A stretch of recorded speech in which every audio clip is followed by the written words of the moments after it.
Over half of investors feel overwhelmed by too many options. 2/3 regret impulsive decisions when investing. 4 in 10 admit they lose sleep over market uncertainty. And almost half rely on friends or family for financial advice. I don't know about you, but I'm not relying on my friends and family because that leads to confusion. Listen to this. Over half of Americans feel financially frozen, unsure what to do next. And more than half wish they had clear, simple investing plans to follow.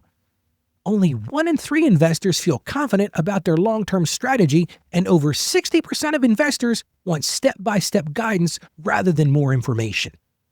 What amazing statistics. It leads it to our question for today. Got this question in our email today. Ralph, I feel overwhelmed by all the advice on investing. Could you just give me a simple checklist to follow for the long haul? Well, thank you for the question. I thought I've been doing that for the last 30 days, but I'm just being funny. We spent a whole month on investing. Now let's wrap it up with a simple, practical checklist to guide you for lifelong wealth building. Get ready for my 8-point practical checklist. That's what I'm going to cover on today's show. Hello and welcome to the show. I'm Ralph, and today we're wrapping up our month-long series on investing. I'm going to talk about a simple, practical checklist for the long haul because so many people tell me, Ralph, I feel overwhelmed by all the advice. So if you feel that way, let me tell you right now, you're in good company. A lot of us feel that way. And the truth is, most investors don't need more information. There's plenty of information out there. There's all kinds of websites, and there's these financial gurus all over TikTok and YouTube giving you all kinds of information. Honestly, I think it's information overload. What people really need is clarity, and they need a trusted guide. And that's why today, I'm going to walk you through a checklist that I've built to help you build confidence, to help you take consistent action, and to keep your investing journey faith-driven. And I'll tell you what, I'm going to tell you about a story. I had a client who was paralyzed by this information overload. They actually would call me. They'd say, Ralph, I listened to another investment seminar. I watched this YouTube video. Ralph, I don't know what to do. They came in and we sat down, we had a meeting, and I broke it down into a 5-point checklist. Now, I've grown that a little bit. Today, I'm actually going to give you an 8-point checklist.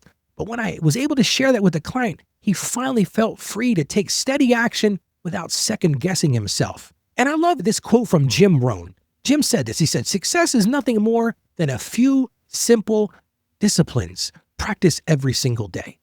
I love it. I love what he says here. It's nothing more than a few simple disciplines practiced every day. So, all right, you ready? Here's my 8-point checklist. You ready for this? Here we go. Number 1, you got to know your why. As you started this investment series, we talked about understanding why you were doing this. It is absolutely crucial that you understand why you're investing. What are your goals? What are your fears? And then that helps you understand if you're going to get to where you want to get to. Because if you don't have a goal, you're not going to know when you got there. So number 1, start with knowing where your why is. Number 2, start small, but start now. A lot of people are fearful. They're like, Ralph, I don't have any money to get started. You have $25? You can get started. It starts like that. But don't put it off to when you're ready, because if you put it off till you're ready, you'll be 70 years old and say, I wish I'd invested. So number 2, start small and start now. Number 3, it's all part of the why. Match your risk to comfort and your timeline. We've talked about that in the last 30 days.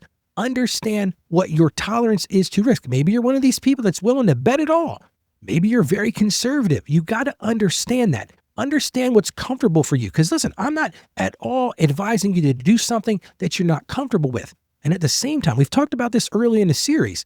Understand your timelines. If you're 20 years old, your investment timeline is a heck of a lot different than somebody who's in their 60s. So understand that. So number 3, match your risk to your comfort and your timeline. Number 4, Abby's going to laugh when I say this. We talked about this many times. Don't put all your eggs in one basket.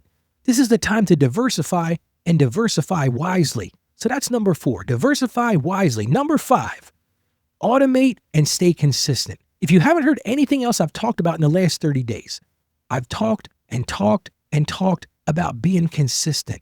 It's that consistency. And the best way I think you can get that consistency is automate this. Make it something that's automatic. We talked about setting it up so that when you get your paycheck or when you're whatever works for you, so that it just automatically happens each time. So that's number 5, automate and stay consistent. Number 6, we'll talk about reviewing here, but don't obsess about it. I actually got an email the other day. They said, Ralph, I'm scared to death about my investments. Well, that's a problem. Do you know your why? Go through that checklist, review it, but don't obsess about it. Now, this isn't the time to wait till the end of the year and say, hey, what happened last year? We talked about looking at this monthly or looking at this quarterly. It is a good thing to review it, but don't obsess about it, because if you obsess about it, what happens? You start to build that emotion. We talked about that. When that emotion starts, guess what happens then? You start making bad decisions. I know for me, when I make decisions out of emotions, most of the time they turn out to be bad decisions. So number 6, review but don't obsess. Number 7, now this has absolutely nothing to do with investing, but I truly believe this is the secret sauce to it. You ready for number 7? Give generously.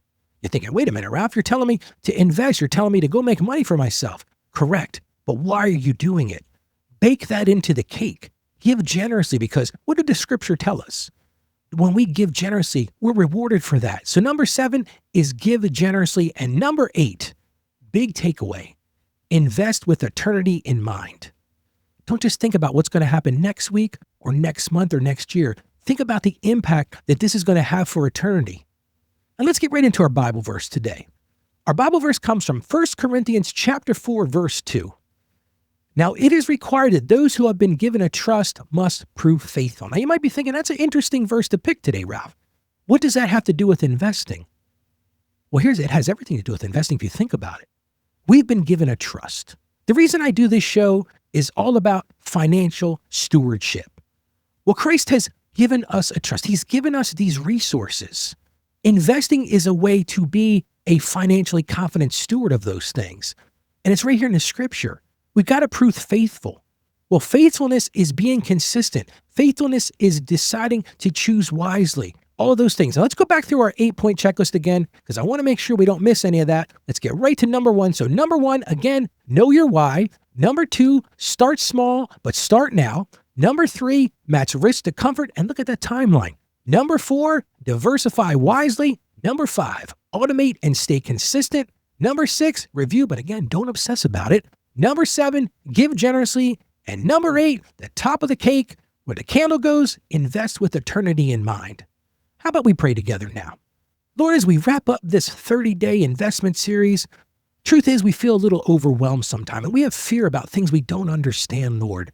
So right now we ask you to just help us be faithful with the resources you've given us. Help us to be wise in those things. Help us to be faithful in those things, Lord. And as we consider these things, give us wisdom. Help us to create this personal checklist that honors you, Lord. Help us to be consistent. Help us to stick with this over the long haul and think about eternity. And Lord, we ask this in confidence in the name of Jesus. Amen. All right, you ready for your action item? I don't expect you to do all 8 items, but I want you to write your own personal investing checklist. Pick 3 to 5 points for the long haul. Keep it simple, keep it faith-driven, and let that be your compass when things feel overwhelming. Because guess what? Things will become overwhelming at times. And then just follow with consistency, trusting God step by step. Well, listen, as we end this series, I just want to thank you for joining me this month as we walk through investing together. You might have thought at the beginning, I had no idea about investing. Well, now you have confidence. And if you've missed any of our episodes, you can go back and listen to all of them. Go right to our website. That's financiallyconfidentchristian.com. And you can get all of our past episodes.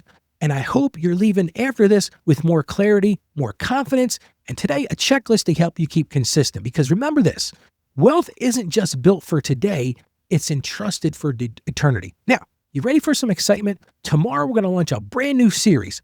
Christmas is coming. Yes, it's only 2 months away, or only a month and a half away kind of stuff. So we're going to start off with a big question for next month. And that is, will you enjoy the holiday season or end up buried in debt? Man, I've gotten a ton of questions with this. So next month, starting tomorrow, we're going to tackle that in our new series, Holiday Survival. Enjoy the season without the debt. So I encourage you to check that out. We start that tomorrow. Encourage your friends to join us as well. And now I want to tell you, go out there today and be a financially confident Christian. I have confidence in you. Have confidence in yourself. Stay financially savvy. God bless you. And I'll see you tomorrow on our new series about enjoying the season without going into debt.